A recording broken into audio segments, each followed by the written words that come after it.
জুলাই গণহত্যার মামলায় ওবায়দুল কাদের সহ ৭ জনের তদন্ত শেষ। ১৭ মন্ত্রী এমপি ট্রাইব্যুনালে। আল্লাহর পরেই ট্রাইব্যুনালকে সম্মান করি, জানালেন ফজলুর রহমান। ক্ষমতায় গেলে জাতীয় সরকার গঠন করবে জামায়াত, জানালেন শফিকুর রহমান। বিএনপি ধর্মের নামে প্রতারণা করতে চায় না, বললেন সালাহুদ্দিন আহমেদ। মোহাম্মদপুরে মা ও মেয়েকে কুপিয়ে হত্যা, গৃহকর্মী পলাতক। ২০ দল নিয়ে আওয়ামী দোসরদের নতুন জোটের আত্মপ্রকাশ। পাকিস্তানের হামলায় ২৩ আফগান সেনা নিহত। জুলাই আগস্টে গণহত্যার মামলায় কার্যক্রম নিষিদ্ধ আওয়ামী লীগের সাধারণ সম্পাদক ওবায়দুল কাদের সহ ৭ জনের বিরুদ্ধে তদন্ত শেষ করেছে আন্তর্জাতিক অপরাধ ট্রাইব্যুনালের তদন্ত সংস্থা। সোমবার আন্তর্জাতিক অপরাধ ট্রাইব্যুনালের প্রসিকিউশন সূত্র বিষয়টি নিশ্চিত করেছে। খুব শিগগিরই ট্রাইব্যুনালে এ মামলার আনুষ্ঠানিক অভিযোগ দাখিল করা হবে বলে জানিয়েছে প্রসিকিউশন। এ মামলায় ওবায়দুল কাদের ছাড়াও দলটির অঙ্গ ও সহযোগী সংগঠনের শীর্ষ নেতাদের আসামি করা হয়েছে। এদিকে ২৪ জুলাই আগস্ট আন্দোলন ঘিরে গণহত্যার দায়ে মানবতা বিরোধী অপরাধের মামলায় শেখ হাসিনা সরকারের আমলের সাবেক মন্ত্রী প্রতিমন্ত্রী সহ ১৭ জনকে আন্তর্জাতিক অপরাধ ট্রাইব্যুনালে হাজির করা হয়েছে। আন্তর্জাতিক অপরাধ ট্রাইব্যুনাল নিয়ে বিরূপ মন্তব্য করায় আদালত অবমাননার অভিযোগ ওঠে বিএনপি চেয়ারপারসনের উপদেষ্টা ও সুপ্রিম কোর্টের জ্যেষ্ঠ আইনজীবী ফজলুর রহমানের বিরুদ্ধে। তবে তিনি নিঃশর্ত ক্ষমা চাওয়ায় তাকে সেই অভিযোগ থেকে অব্যাহতি দেওয়া হয়েছে। সোমবার ট্রাইব্যুনাল ১-এর চেয়ারম্যান বিচারপতি মোহাম্মদ গোলাম মর্তুজা মজুমদারের নেতৃত্বাধীন ৩ সদস্যের বিচারিক প্যানেল এ আদেশ দেন। এ সময় অভিযোগের বিষয়ে ব্যাখ্যা দিতে সোমবার বেলা ১১টার দিকে ট্রাইব্যুনালে হাজিরা দেন ফজলুর। তার সঙ্গে সুপ্রিম কোর্টের জ্যেষ্ঠ আইনজীবী জয়নুল আবিদিন, ব্যারিস্টার কায়সার কামাল, ব্যারিস্টার রুহুল কুদ্দুস কাজল সহ বেশ কয়েকজন ছিলেন। ট্রাইব্যুনালে ফজলুর রহমানের পক্ষে আইনজীবী রুহুল কুদ্দুস প্রথমে শুনানি করেন। এরপর ডাকা হয় ফজলুর রহমানকে। সেখানে তিনি বলেন, টকশোতে যা বলেছি তা ছিল স্লিপ অফ টাং। আল্লাহর পরে আদালতকে সম্মান করি, আমি নিঃশর্ত ক্ষমা চাই। এর পরিপ্রেক্ষিতে ট্রাইব্যুনাল তাকে আদালত অবমাননার অভিযোগ থেকে অব্যাহতি দেন। আল্লাহ তাআলার ইচ্ছা এবং জনগণের ভালোবাসায় আমরা নির্বাচিত হলে সেই ইনক্লুসিভ বাংলাদেশই আমরা গড়ব ইনশাআল্লাহ। আমরা কোনো দলকেই বাদ দেব না। আমরা দেশের স্বার্থে দারুণভাবে আমরা অনুভব করি যে অ্যাটলিস্ট আগামী ৫টা বছর দেশের স্থিতিশীলতা, ইকোনমি ফিরাইয়ে আনা, আইনের শাসন সমাজে কায়েম করা এবং সমাজ থেকে দুর্নীতিকে নির্মূল করা বা বিদায় দেওয়া, এর জন্য প্রয়োজন আমাদের একটি জাতীয় সরকারের। আমরা নির্বাচিত হলে সেই সরকারটাই গঠন করব। যারা এখানে অংশগ্রহণ করবেন তাদের কাছে শুধু 2টা জিনিসই আমরা প্রত্যাশা করব।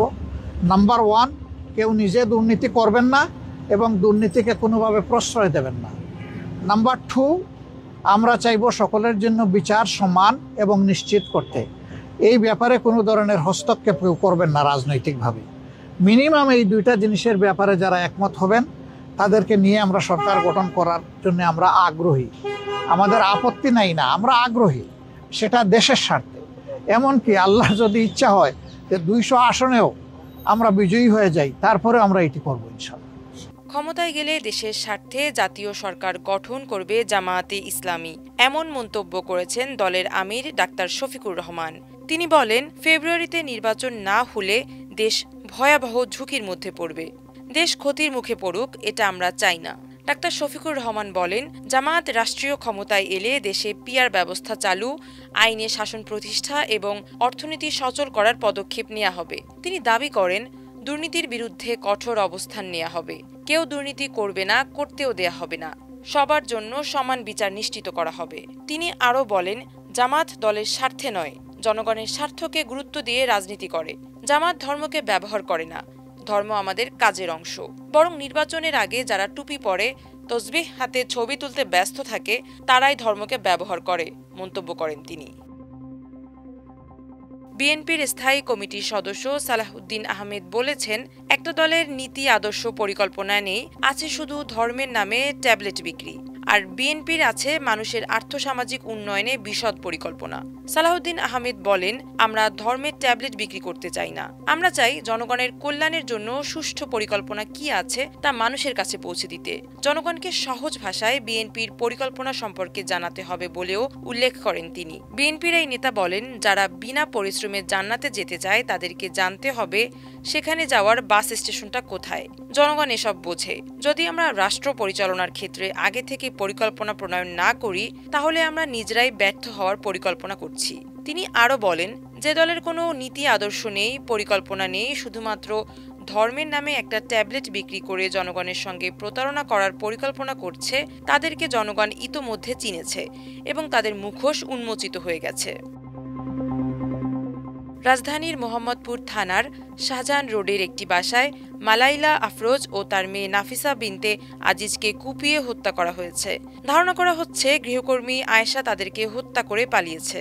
বিষয়টি নিশ্চিত করেছেন তেজগাঁও বিভাগের মোহাম্মদপুর জোনের সহকারী পুলিশ কমিশনার মোহাম্মদ আবদুল্লাহ আল মামুন।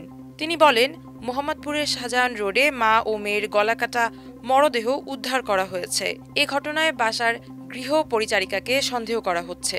মোহাম্মদ আবদুল্লাহ আল মামুন বলেন, নিহতরা ভবনের 7 তলায় বসবাস করতেন। গৃহকর্তা আজিজুল ইসলাম সকালে কাজের উদ্দেশ্যে বের হয়ে যান। এরপর দুপুর 12টার দিকে এসে তিনি স্ত্রী ও মেয়েকে রক্তাক্ত অবস্থায় দেখতে পান। মেয়ে নাফিসাকে জীবিত অবস্থায় পেলেও হাসপাতালে নেয়ার পর মারা যায়। পুলিশের একটি সূত্র বলছে, গৃহকর্মী আয়েশা হত্যার উদ্দেশ্যেই ধারালো অস্ত্র দিয়ে তাদেরকে হত্যা করে পালিয়ে যায়। 20টি দল নিয়ে জাতীয় গণতান্ত্রিক ফ্রন্ট এনডিএফ নামে আত্মপ্রকাশ করেছে আওয়ামী দোসরদের নতুন একটি রাজনৈতিক জোট। রাজধানীর গুলশানে সোমবার এক সংবাদ সম্মেলনের মাধ্যমে আনুষ্ঠানিকভাবে এ জোটের আত্মপ্রকাশ ঘটে। নতুন এই জোটের নেতৃত্বে রয়েছেন ফ্যাসিস্ট হাসিনার সহযোগী জাতীয় পার্টির সাবেক 2 নেতা ব্যারিস্টার আনিসুল ইসলাম মাহমুদ ও আনোয়ার হোসেন মঞ্জু। জোটে থাকা দলগুলো হল জনতা পার্টি বাংলাদেশ, বাংলাদেশ জাতীয় পার্টি, তৃণমূল বিএনপি, বাংলাদেশ সাংস্কৃতিক মুক্তিজোট, বাংলাদেশ জাতীয়তাবাদী আন্দোলন, বাংলাদেশ মুসলিম লীগ, জাতীয় ইসলামিক মহাজোট, জাতীয় সংস্কার জোট, বাংলাদেশ লেবার পার্টি, স্বাধীন পার্টি, জাতীয় স্বাধীনতা পার্টি, বাংলাদেশ মানবাধিকার পার্টি, বাংলাদেশ সর্বজনীন দল, Bangladesh Janakalyan party, applied Democratic party, Bangladesh গণতান্ত্রিক আন্দোলন, ডেমোক্রেটিক পার্টি ও বাংলাদেশ জাতীয় লীগ। পাকিস্তানি সেনাদের হামলায় 23 আফগান সেনা নিহত হয়েছেন। পাকিস্তানি নিরাপত্তা বাহিনীর 2 দিনের হামলায় চামান সীমান্তে 3টি আফগান সামরিক চৌকি ধ্বংস হয়। পাকিস্তানের দাবি, আফগান সেনারা যুদ্ধবিরতি লঙ্ঘন করে বেলুচিস্তানের চামান সেক্টরে বিনা উস্কানিতে গুলিবর্ষণ শুরু করে। পাকিস্তানের পক্ষ থেকে দাবি করা হয়েছে, আফগানিস্তানের হামলার জবাব দেয় তারা। স্থানীয় সূত্রের বরাত দিয়ে জিও নিউজ জানিয়েছে, 45 মিনিট ধরে থেমে থেমে সংঘর্ষ অব্যাহত ছিল। পাকিস্তানি নিরাপত্তা বাহিনী রকেট লঞ্চার, মর্টার এবং সরাসরি গুলি চালানোর ভারী অস্ত্র ব্যবহার করে, যার ফলে 3টি পোস্ট সম্পূর্ণ ধ্বংস হয়ে যায়। তালেবান সেনারা যেন পাল্টা জবাব দিতে না পারে সেজন্য পরে ভারী অস্ত্র মোতায়েন ও ব্যবহার করা হয়, যার মধ্যে রকেট লঞ্চার, কামান এবং গুলির ভারী অস্ত্র ছিল। এই হামলায় আফগান তালেবান সেনাদের 3টি সীমান্ত চৌকি সম্পূর্ণ ধ্বংস হয়ে যায়। একটি সূত্র বলেছে, সাধারণ আফগান জনগণ যেন ক্ষতিগ্রস্ত না হয় সেজন্য নির্ভুল অস্ত্র ব্যবহার করা হয়। প্রথম হামলার পর আফগান সেনারা জনবহুল এলাকায় চলে যায় বলে দাবি করেছে সূত্রগুলো। এরপর সেখান থেকে তারা আবার গুলি ছোড়ে। এর জবাবে ওই জনবহুল এলাকাতেও ভারী অস্ত্র ব্যবহার করে হামলা চালানো হয়। মাল্টিমিডিয়া ডেস্ক, আমার দেশ।